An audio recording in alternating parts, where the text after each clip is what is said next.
बानलानि क'क्राझार जिल्ला आफादा हाथियार गथायदों।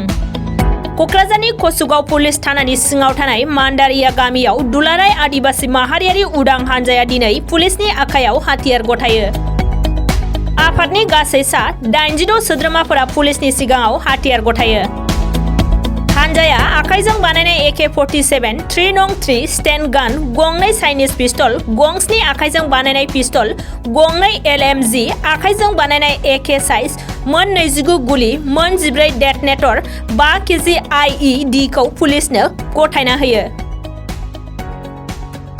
क'क्राझार जिल्ला DSP भास्कर अजा आरो कसुगाव पुलिसनि नुजाथिनायाव आनला बिग्रायारि हानजाया हाथियारखौ गथायना होयो।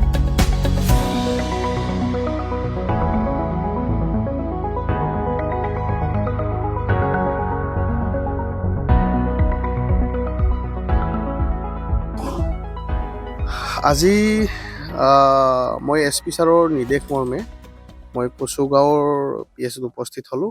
কচুগাঁও PSৰ পৰা কিছু নিলগত এটা স্কুলৰ ওচৰত আমাৰ আলনাই কিছু অস্ত্ৰ আমাৰ হাতত জমা দিছে আৰু আৰু লগত ইয়াত আলনাৰ চেয়াৰমেনো আছিল আৰু যিজন মধ্যস্থতাকাৰী তেখেতৰ উপস্থিতিত আমাক জমা দিলে।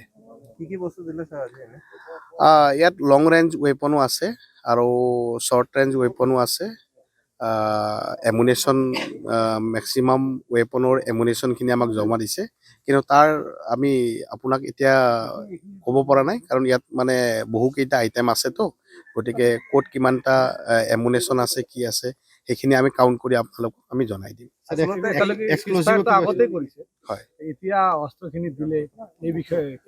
হয়, তাৰমানে কি হৈছিল, তেওঁলোকে অলৰেডি আগতেও অস্ত্ৰ ইয়াত দিছিল, কিন্তু এতিয়া কথাটো হ'ল কি, যিখিনি ৰখি গৈছিল, কিছুমান তেওঁলোকৰ ল'ৰাৰ হাতত কিছুমান বস্তু ৰখি গৈছিল, সেই ৰখি যোৱা বস্তুখিনি এতিয়া তেওঁলোকে জমা দি দিছে।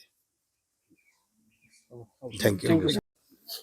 আমাৰ আজি যোৱা 15 ছেপ্টেম্বৰ হৈ যোৱা শান্তি চুক্তিৰ পাছত যিখিনি সদস্যসকলৰ হাতত যিখিনি অস্ত্ৰ আছিল, সেই অস্ত্ৰখিনি আজি জমা দিয়া এটা পৰ্বহে মাথো।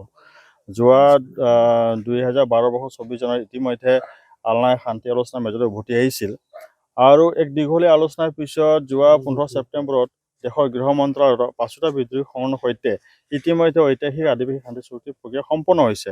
চৰকাৰে দেখুওৱা বিশ্বাস আৰু আস্থাৰ ওপৰত ভিত্তি কৰি আজি আমাৰ কোকৰাঝাৰ জিলাত থকা সদস্যসকলৰ হাতত যি অস্ত্ৰ আছিল, সেই অস্ত্ৰখিনি পৰিত্যাগ কৰা গ'ল।